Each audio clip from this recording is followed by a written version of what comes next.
Let us solve question number 7। तो ये एक थ्योरी क्वेश्चन है, यानी डेरिवेशन है। Derive an expression for time of flight of A projectile.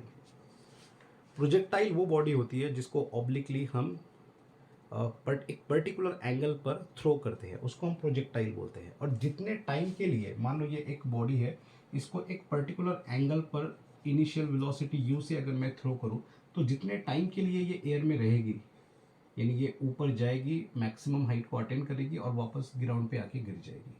तो ये जो पाथ है, this is called a projectile path, sorry parabolic path. और ये मोशन जो है ये प्रोजेक्टाइल मोशन है। तो जितनी देर के लिए बॉडी एयर में होती है ना, उसी को बोलते हैं time of flight, denoted by capital T. जब बॉडी यहाँ पे आके गिर जाएगी तो ऑब्वियस बात है वर्टिकल डायरेक्शन में इसका जो डिस्प्लेसमेंट है वो कितना हो जाएगा, जीरो। हॉरिजेंटल आके गिर गई है तो वर्टिकल डायरेक्शन में यहाँ आने पर टाइम टी के बाद इसका वर्टिकल डायरेक्शन में डिस्प्लेसमेंट हो जाएगा जीरो। इसी नॉलेज को यूज करके मैं टाइम ऑफ फ्लाइट को कैलकुलेट करता हूँ, डिराइव करता हूँ। ठीक है, so I will write, let's say ये जो मैं मान लेता हूँ यहाँ पे कि कैपिटल टी जो है ये टाइम ऑफ फ्लाइट है। Let capital T is a time of flight,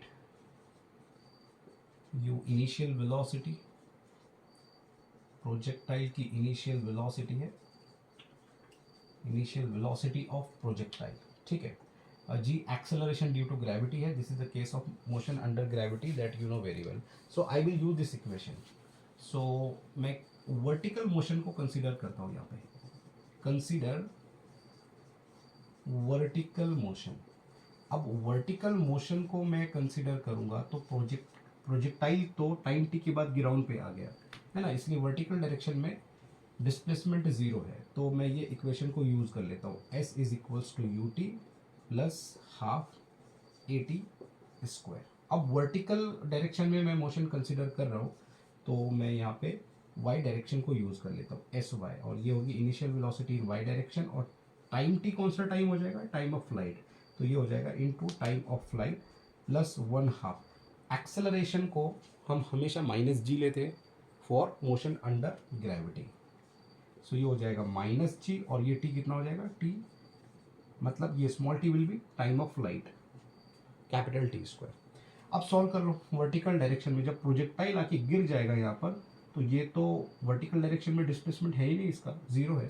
सो इसको मैं जीरो ले लेता हूँ यहाँ पर। This is equal to what is u y, ये इनिशियल वेलोसिटी का वर्टिकल कंपोनेंट कौन सा होता है, अगर ये एंगल ऑफ प्रोजेक्टाइल है या एंगल ऑफ प्रोजेक्शन है तो ये हो जाएगा यू साइन थीटा। और एक कंपोनेंट होता है हॉरिजेंटल डायरेक्शन में, इसको बोलते हैं यू कॉस थीटा। ये यू एक्स होता है, you x you cos theta, you why you sine theta. ठीक है, वर्टिकल कंपोनेंट और ये हॉरिजेंटल कंपोनेंट। सो वर्टिकल डायरेक्शन में डिस्प्लेसमेंट मैंने जीरो लिया, यू वाई कितना है, सो vertical component of initial velocity you sine theta into T, और ये हो जाएगा minus one half g T square. ठीक है, अब इसको सॉल्व कर लो। मुझे टाइम ऑफ फ्लाइट चाहिए तो मैं यहाँ से टी कॉमन ले सकता हूँ। हाँ, टी को कॉमन लो। सो टी कॉमन लेने पर ये हो जाएगा u sine theta minus one half g into t. देखिए एक टी तो कॉमन आ गया ना बाहर, तो यहाँ पे टी स्क्वायर से ये टी बचा और ये टी बाहर। ये टी को इधर शिफ्ट कर लेंगे तो जीरो अपॉन टी, ये भी जीरो हो जाएगा, जीरो अपॉन टी मतलब इधर जीरो ही बचा, यानी ये टी भी जीरो हो गया।